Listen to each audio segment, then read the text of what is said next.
चला दो। चलिए। प्यारे बच्चों, नमस्कार भाई। तो कैसे हैं भाई आप सभी लोग? Hello hello hello hello. मेरी आवाज़ आ रही है भाई सभी को?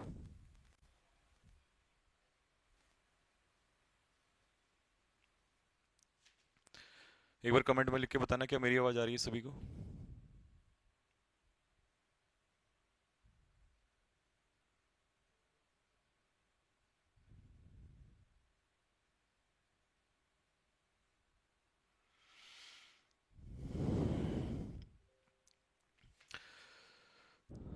तो कैसे हैं भाई? ये तो अब मैं आपसे खैर क्या ही पूछूं। और कैसा क्या चल रहा है सब आपको पता ही है। लेकिन कुछ चीज़ों को बोलने के लिए मैं आप लोगों के सामने आया हूं। और क्या कल 31 जुलाई में पूरे भारतवर्ष में हुआ, ये आप सबको पता है। ठीक है। अब आगे क्या होगा इसके बारे में भी मैं बताऊंगा आप लोगों को। और कल क्या रहा, और कल होने के बाद क्या चीज आगे एक बच्चा अपने मन में ये सोचता है। क्या उसको ऐसा लगता है कि यार मैं आगे क्या करूं, क्या मुझे करना चाहिए? क्योंकि ये बात मैंने एक दिन पहले भी कही थी कि चीजें दोनों हैं, लड़ाई और पढ़ाई अब बराबर हो चुका है। सबसे पहले तो भाई मैं आप लोगों को बता दूं, क्योंकि कल क्या जो कुछ भी हुआ एक बहुत शॉर्ट में मैं आपको बता देता हूँ। लगभग लगभग पूरे भारतवर्ष से आप लोगों को पता ही है कि सारे टीचर्स आपका जंतर सॉरी डीओपीटी के सामने इकट्ठा हुए थे हम लोग। उसमें टीचर्स हैं, जैसे आज मीडिया ने आपने देखा होगा, म, पूरे भारतवर्ष में सभी मीडिया चैनलों ने छोड़कर उन लोगों को जिनसे हमें उम्मीद भी नहीं थी, तो ये सबने दिखाया ही कि क्या क्या हुआ। लेकिन दुख इस बात का हुआ है कि सरकार ने इसको दबाने की भी कोशिश करी है। और दबाने के अलावा और जितने टीचर्स सामने आए उनके खिलाफ अब कार्रवाई भी स्टार्ट कर दी है। आपको पता होगा कि एफआईआर होनी स्टार्ट हो चुकी है।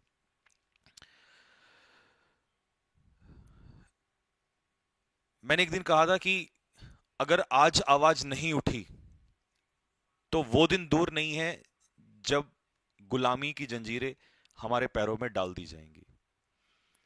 और ये कल आप लोगों ने सभी ने देख लिया होगा कि जो कुछ भी इस पूरे भारतवर्ष में हुआ। मेरा हाथ टूटा, ये मेरा हाथ नहीं टूटा है, ये उस गांव में बैठे दूर दराज बच्चे का विश्वास टूटा है। सरकार से विश्वास टूटा है।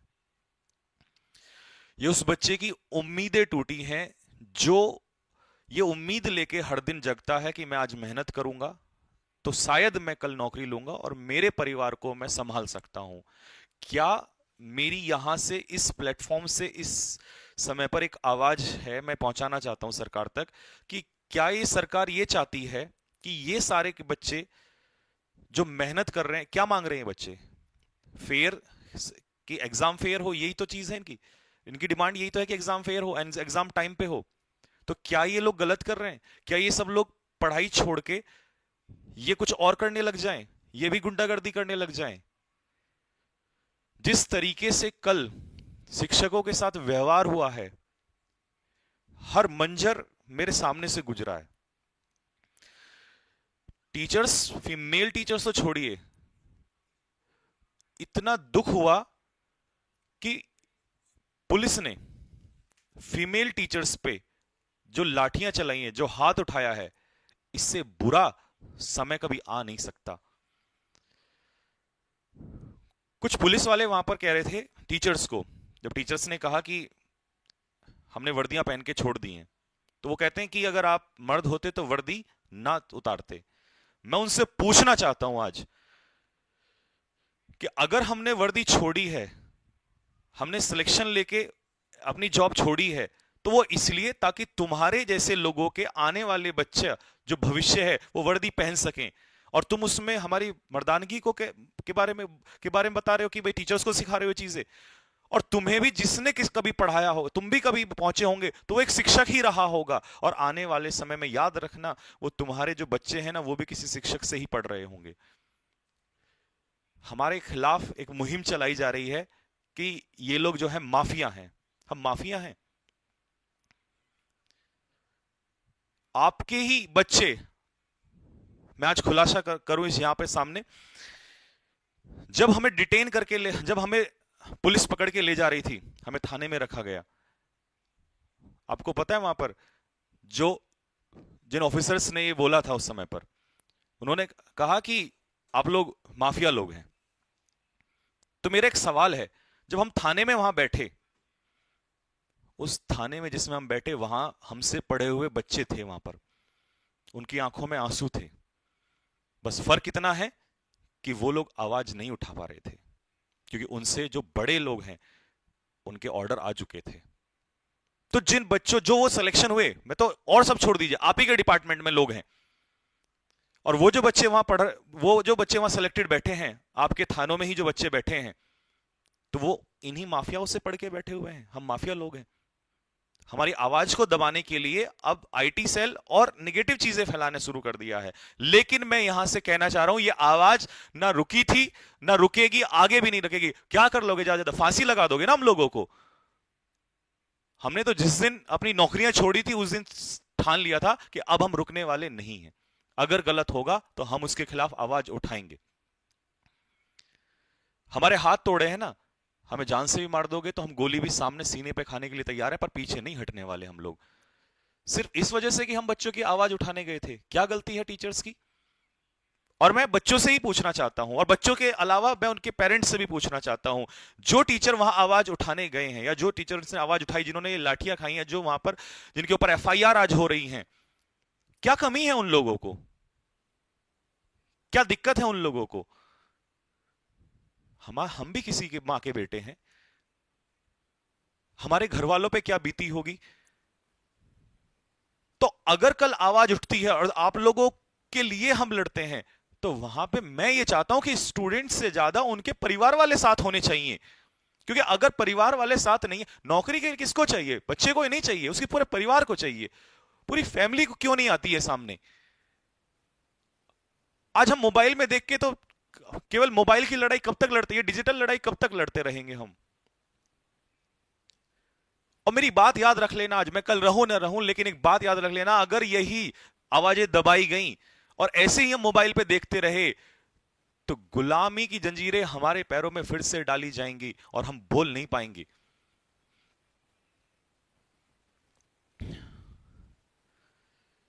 क्यों ये टीचर्स घूम रहे हैं? क्यों अपने ऊपर एफआईआर करवा रहे हैं? शौक थोड़ी ना इन लोगों को। ये चाहते हैं क्योंकि जब इनके सामने बच्चे उस दिन लड़कियों को पीटा गया, उस लड़के को पीटा गया, इसीलिए तो ये लोग आवाज उठाए।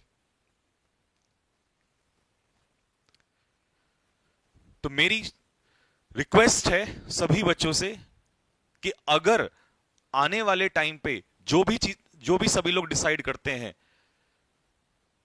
प्लीज आप खुद से ज्यादा अपने परिवार वालों से कहिएगा कि क्या हमें इसमें जाना चाहिए, और क्या आपको भी चलना चाहिए कि नहीं चलना चाहिए। नहीं तो अकेले तो क्या ही हम कर पाएंगे। और आप देख रहे हैं कि हमारे साथ क्या क्या हुआ है।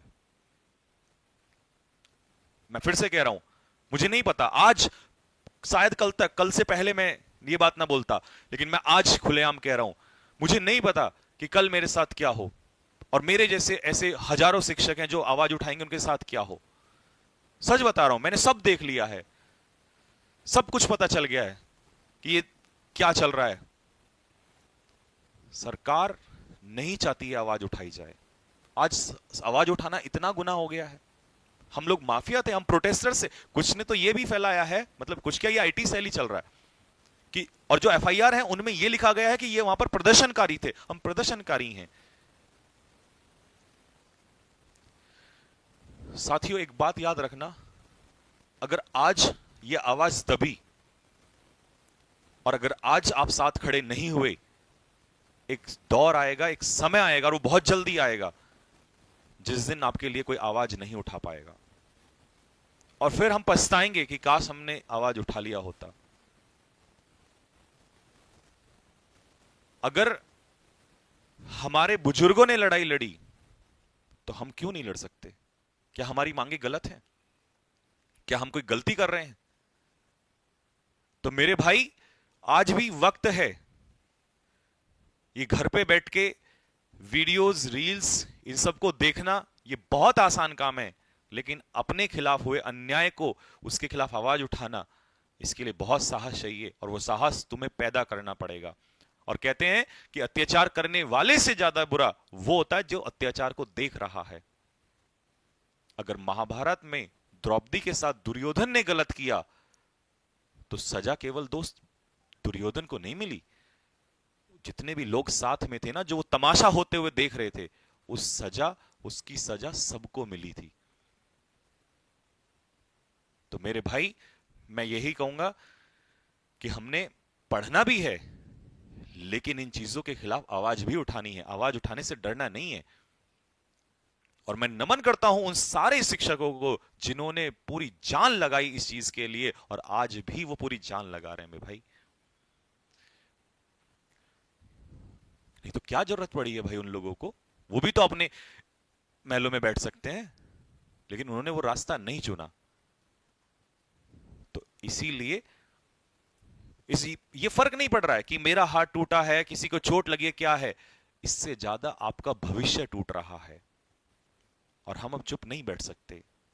हमारे परिवार वाले भी परेशान हैं। जब आप ये सोचोगे ना कि हमारे परिवार वाले गए, तो हमारे परिवार वाले भी परेशान हैं। हम भी किसी मां के बच्चे हैं। जब मेरे घर वालों को ये बात पता चली, तो उन लोगों ने साफ साफ बोला, क्या जरूरत है भाई तुमको? क्यों तुम सरकार के खिलाफ खड़े हो रहे हो? क्योंकि सरकार के खिलाफ तो जो खड़ा होगा मारा जाएगा।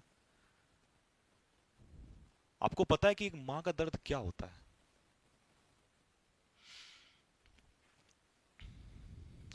मेरे हाथ में इस बधी पट्टी को देख के ना, आज मेरी मां रो रही है, पर मैं नहीं रो रहा हूं। क्योंकि कल जब भगत सिंह को फांसी लगी थी तो उनकी मां भी रोई थी।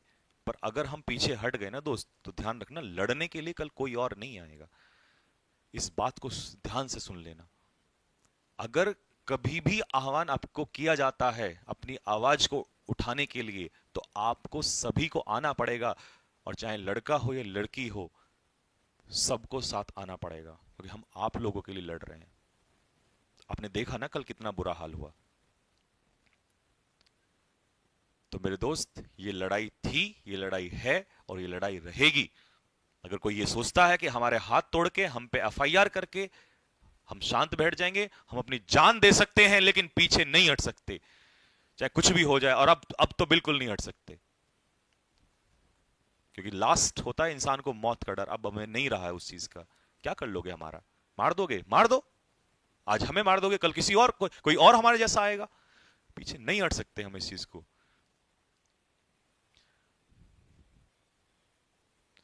तो आप लोगों को मैं बता दूं कि सभी टीचर्स की बात हो रही है, और शायद आप लोग को एक दो दिन में ही बता दिया जाएगा। और हम इस चीज को अब, जब तक ये सुधार नहीं हो जाता है, तब तक हम सांस नहीं लेंगे, पीछे नहीं हटेंगे। बस मैं ये अपनी तरफ से कहना चाहता हूं, क्योंकि ये दर्द बड़ा नहीं है। दर्द बड़ा वो है जो इस समय पर हर बच्चा झेल रहा है। कल हमें इतना बुरा लगा, हम थाने में बैठे हुए थे, तो बच्चों को पता चला कि हम वहीं पर हैं, जो आसपास के बच्चे थे, तो कम से कम 400-500 बच्चे, लड़के लड़कियां वहां पर खड़े हो गए। इन लोगों ने उनको भी पीटा। मैं पूछना चाहता हूं, शर्म नहीं आई? आपकी भी बेटियां होंगी, आपने कैसे लाठियां उन पे चलाई? क्या वर्दी अगर तन पे आ जाती है तो जमीर मर जाता है क्या? और हमें आप वर्दी पहनने ना पहनने का पाठ सिखा रहे हैं।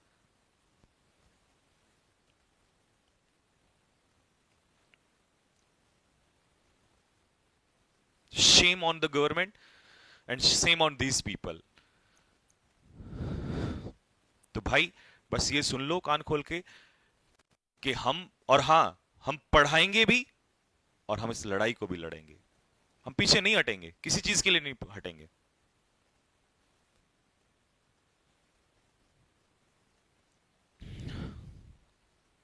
तमाशा तमाशा बन गया इस देश का। जब भी कोई आवाज उठाता है उसी की आवाज को दबा दिया जाता है। और सबसे बड़ी बात, ज्यादातर लोगों को क्या बोला जाता है? सबको उपद्रवी बोला जाता है ना, सबको कुछ ना कुछ उल्टा बोला ही जाता है ना। हमारा क्या स्वार्थ है भाई? हमको क्या बोलोगे? हमको माफिया बोलोगे? अगर हम माफिया हैं तो आपके बच्चे हम ही से पढ़ के ही, तो इसका मतलब फिर वो माफिया लोगों से पढ़ के कैसे पहुंचे वहां पर? आपके थानों में आधे बच्चे जो बैठे हुए हैं, जो आपके नीचे जूनियर बैठे हुए हैं, वो हम ही लोगों से पढ़ के पहुंचे। तो आपने कभी उनसे सवाल नहीं पूछा कि आप जिन माफियाओं से पढ़े हो, क्या इन्हीं माफियाओं से आप पढ़े हो? इस पूरे भारत में अब क्रांति होगी, और आवाज, अब या तो हमारी सांसें जाएंगी या आवाज सरकार के कानों तक पहुंचेगी किसी भी हाल में, चाहे इसमें किसी को बलिदान देना ही पड़े, कोई फर्क नहीं पड़ता। ऐसी जिंदगी जी के भी क्या फायदा? क्या फायदा होगा उस ऐसी जिंदगी जी के? हम अपनी नजरों आंखों, अगर हम खुद से ही नजर ना मिला पाए ना, तो ऐसे जीवन का जीने का कोई फायदा नहीं है दोस्त। और क्या जवाब देंगे हम आगे आने वाली पीढ़ी को? हम क्या जवाब देंगे कि ऐसा हुआ था और हमारे चार डंडे पड़े थे और हम शांत हो गए? ऐसा नहीं हो सकता। ठीक है भाई। और मैं नहीं आना चाह रहा था लाइव, क्योंकि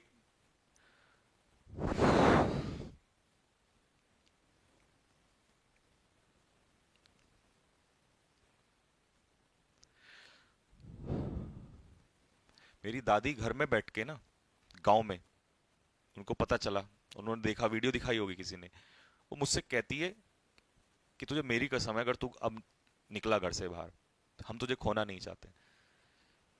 तो हर माँ को अपना बच्चा प्यारा है, हर कोई चाहता है कि कुछ गलत ना हो। लेकिन मैं सिर्फ इतना कहना चाहता हूं कि मैंने जो इस सिस्टम में देखा है ना, जो गलतियां, जो चीजें हुई है ना कल, इसके खिलाफ कोई और नहीं आ सकता दोस्त, आपको और हमको ही लड़ना पड़ेगा। और अगर आज नहीं लड़े, और सभी टीचर्स से रिक्वेस्ट है, क्योंकि हो सकता है कई टीचर्स को ऐसा लगे कि वो सोचें यार हम उस दिन गए थे, ये सब हमारे खिलाफ हुआ। प्लीज मेरी हाथ जोड़ के आप सभी से रिक्वेस्ट है कि अगर आप वास्तव में चाहते हो, तो अब जब भी चीजें की जाएं, जब भी सभी लोग डिसाइड करें, प्लीज जो लोग नहीं पहुंचे वो भी आइए। और ये ऑनलाइन ऑफलाइन का खेल नहीं हो खेलिए कि हम ऑनलाइन, जो ऑनलाइन पढ़ाते हैं वही जाएंगे। अगर आप ऑफलाइन पढ़ाते हैं, आप ऑनलाइन पढ़ाते हैं, आप कहीं भी पढ़ाते हैं, तो आप भी उतना ही सम्मान रखते हैं बच्चों के लिए। आप सभी आगे आइए। और लास्ट में मैं जाते जाते यही बोलूंगा कि बच्चे नहीं, इस बार माँ बाप भी सामने आइएगा। लड़के नहीं, लड़कियां भी सामने आइएगा। एक को मारेंगे, दो को मारेंगे, 10 को मारेंगे, कितने लोगों को जेल में डालेंगे? अब क्रांति होगी, और अगर हमारी गिरफ्तारी होगी तो हर युवा गिरफ्तार होने के लिए तैयार है। और मैं जाते जाते फिर कह रहा हूं कि मुझे नहीं पता अब हमारा भविष्य क्या है या हमारी जिंदगी कितनी है, बट अब इंकलाब होगा। इस भगत सिंह के देश में इंकलाब हुआ था, इंकलाब फिर से होगा दोस्तों, याद रखना इस बात को।